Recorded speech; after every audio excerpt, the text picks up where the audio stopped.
penting kami sampaikan, setidaknya hadis-hadis seputar pertengahan Sya'ban kita bisa dapati ada satu yang kualitasnya sahih, ada satu yang kualitasnya dhaif, dan selebihnya umumnya palsu. Selebihnya umumnya palsu. Saya ambil contoh yang palsu misalnya.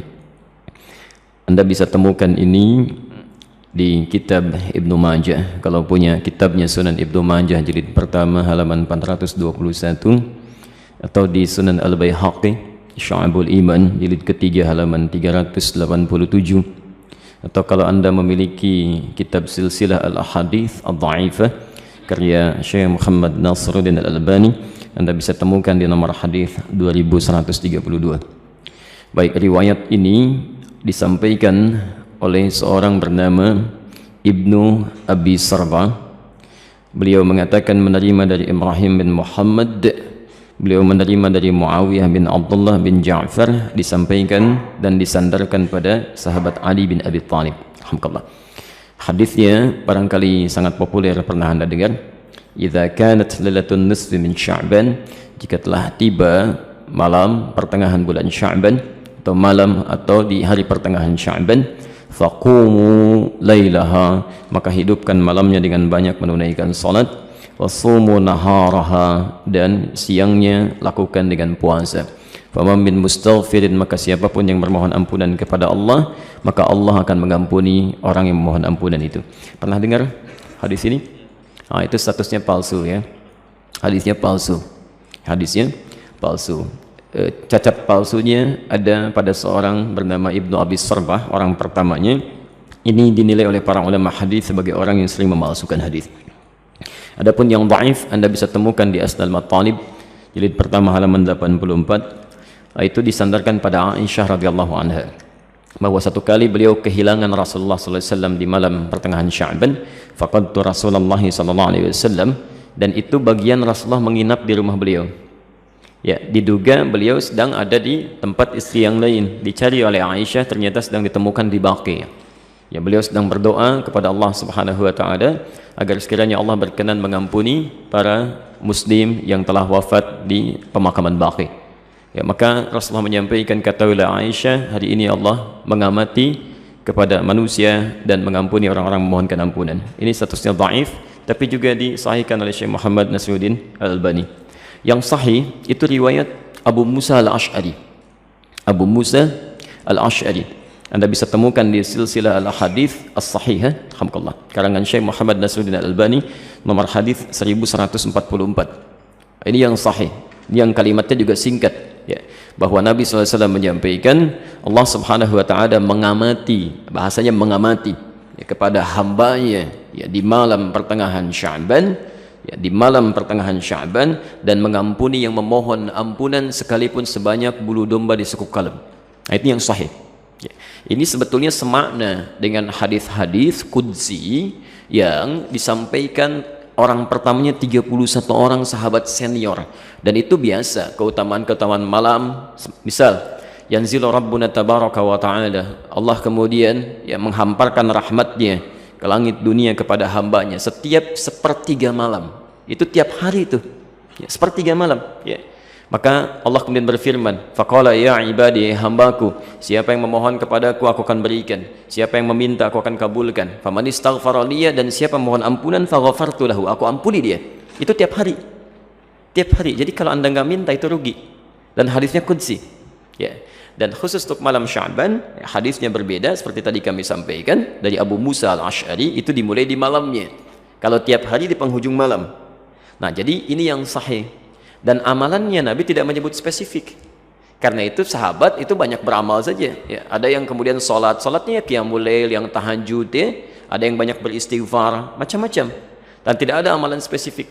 Nah, jadi kalau misalnya ada amalan-amalan spesifik menunjukkan di malam itu ya, itu sesungguhnya hadis-hadis yang disepakati oleh para ulama itu hadis palsu.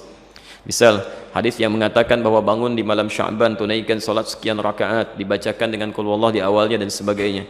Itu saking palsunya hadis itu, di kitab hadis palsu aja nggak ada. Ya, saking palsunya itu nggak ada. Ya. Itu dimunculkan kemudian. dan disandarkan pada tabi'in bernama Khalid bin Ma'dan yang hidup di Damaskus pada saat itu. Beliau tidak melakukan itu. Beliau hanya menunaikan salat-salat sunnah malam gitu ya. Qiyamul lail, tahajud itu yang ditunaikan. Cuman orang salah menduga gitu ya. Jadi kalau Anda ingin hidupkan malamnya dengan ibadah-ibadah sunnah, silakan saja, boleh. Qiyamul lail, tahajud, baca Quran, istighfar itu standar, biasa. Dan ada keutamaan di situ. Kalau siangnya ingin puasa, boleh. Puasa Ayyamul Bid. Masya Allah sekarang kan merangkai itu. Kamis tanggal 12 kan kemarin, Jumatnya 13, Sabtu 14, sekarang 15. Antum masih boleh puasa. Ya, sekali khair.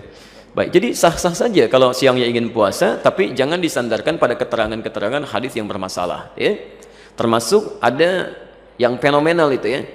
Jadi zaman dulu nggak ada, sekarang ada tuh. Ya, bahwa pada saat pertengahan Sya'ban buku amalan manusia ditutup ya. Pernah dengar itu? Baik, kalau ditutup artinya amalan kita nggak dicatat karena ditutup. Di antum bebas saja lakukan apa aja tuh karena nggak dicatat tuh ya. Mau pinjam handphone teman, mau ngambil sandal di Baitur Rahim karena nggak dicatat tuh. Ya, karena ditutup ternyata nggak dicatat. Dan mustahil buku catatan amal seorang hamba ditutup kecuali dia telah wafat. Ya telah wafat. Dia ditutup tuh setelah wafat. Kalau dia masih hidup dia pasti terbuka. Masih terbuka dia. Dan semua akan ditulis dan ditampakkan di akhirat nanti. Dalilnya sahih.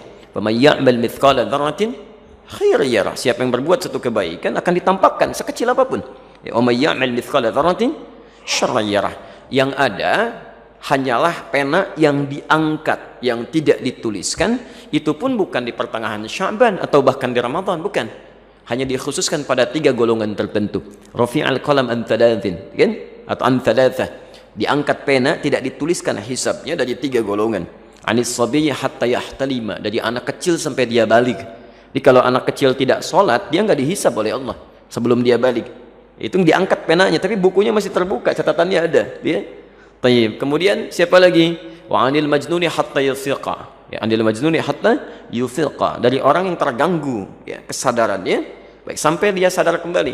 Yang disebut tidak waras dan sebagainya gitu ya. Tayyib. Nah itu tidak dihisab, tidak dihitung.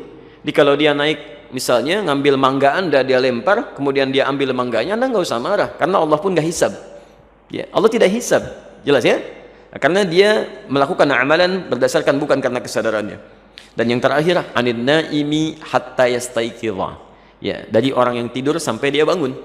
Jadi kalau misalnya ada di antara antum, ya tertidur, kemudian subuh lewat sampai jam 10 itu belum dihisab tuh.